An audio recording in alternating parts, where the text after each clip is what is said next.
ఎంతో హెల్తీ అయిన gond కటోరా healthy drink అయితే రెడీ అయిపోయింది. ఇప్పుడు టేస్ట్ చూస్తాను నేను. చాలా బాగుందండి.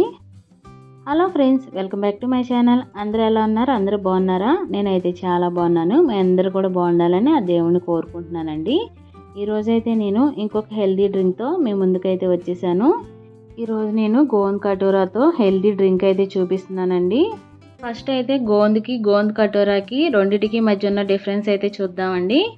ఈ గోందును అయితే మనం వాటర్లో వేయగానే డిజాల్వ్ అయిపోతుంది. ఈ గోంద్ కటోరా అయితే మనం వాటర్లో వేయగానే ఇలా జెల్లీలా అయితే ఫామ్ అవుతుంది. ఇది గోంద్ అండి. ఇది పెద్ద క్రిస్టల్లా ఉంది చూడండి. చూడడానికి కూడా ఇది షైనీగా ట్రాన్స్పరెంట్గా ఉంటుంది గోందు. ఇది గోంద్ కటీరా. మనకి ఈ రెసిపీకి కావాల్సినవి అయితే ఇదేనండి, గోంద్ కటీరా. ఈ రెండింటికి మధ్య మీకు డిఫరెన్స్ తెలియాలని నేనైతే చూపించాను. చూడండి, గోంద్ అయితే షైనీగా ఉంది కదా. ఈ గోంద్ కటీరా అయితే చూడడానికి డల్గా ఉంటుంది. తింటే మనకి లోపల జల్లీలా ఫామ్ అవుతుందండి నోట్లో. మనకి గోందు ఒక క్రిస్టల్ కనుక మన నోట్లో వేసుకుంటే చాలా స్వీట్గా ఉంటుంది టేస్ట్ అయితే. ఇప్పుడు మనం గోంద్ కటీరాతో రెసిపీ అయితే స్టార్ట్ చేద్దాం. నేనైతే పటికి బెల్లం పౌడర్ చేసి రెసిపీకి వాడుతున్నానండి ఈ జ్యూస్కి అయితే. ఇప్పుడైతే నేను సబ్జా వాటర్ అయితే ఒక 3 స్పూన్లు నానబెట్టుకున్నాను ఒక 15 నిమిషాల పాటు. తర్వాత కొంచెం ఇలాచీ పౌడర్ తీసుకుంటున్నాను. తర్వాత పించ్ ఆఫ్ సాల్ట్ కూడా తీసుకుంటున్నాను. సాల్ట్ కూడా వేసుకోవడం వల్ల మనకి లెమన్ సోడాలా ఉంటుంది కొంచెం ఫ్లేవర్ అయితే. అందుకని కొంచెం పించ్ ఆఫ్ సాల్ట్ అయితే వేసుకుంటున్నాను నేను.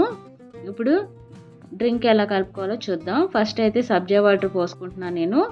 తర్వాత నానబెట్టుకున్న గోంద్ కటోరా జెల్ కూడా వేసుకొని, తర్వాత క్యాండీ షుగర్ వేసుకొని, ఇలాచీ పౌడర్ ఒక 1 స్పూన్ లెమన్ వేసుకుంటున్నాను. సాల్ట్ ఇంకా మింట్ లీవ్ కూడా వేసుకొని సర్వ్ చేసుకుంటున్నానండి. చాలా టేస్టీగా ఉంటుంది, చాలా హెల్తీ కూడా. మనం షుగర్ వాడకుండా ఇలా క్యాండీ వేయడం వల్ల పిల్లలు కూడా ఇష్టంగా తాగొచ్చు. డయాబెటిక్ పేషెంట్లు కూడా చాలా ఇష్టంగా తాగొచ్చండి.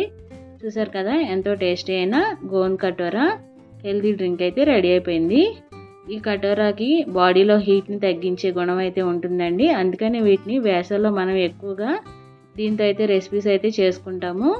గోంద్ అయితే ఎక్కువ శీతాకాలంలో యూజ్ చేస్తారు. గోంద్ కటోరా అయితే వేసవికాలంలో బాడీలో హీట్ తగ్గడానికి ఈ గోంద్ కటోరా అయితే యూజ్ చేస్తారు. వీడియో నచ్చితే ప్లీజ్ లైక్, షేర్, సబ్స్క్రైబ్.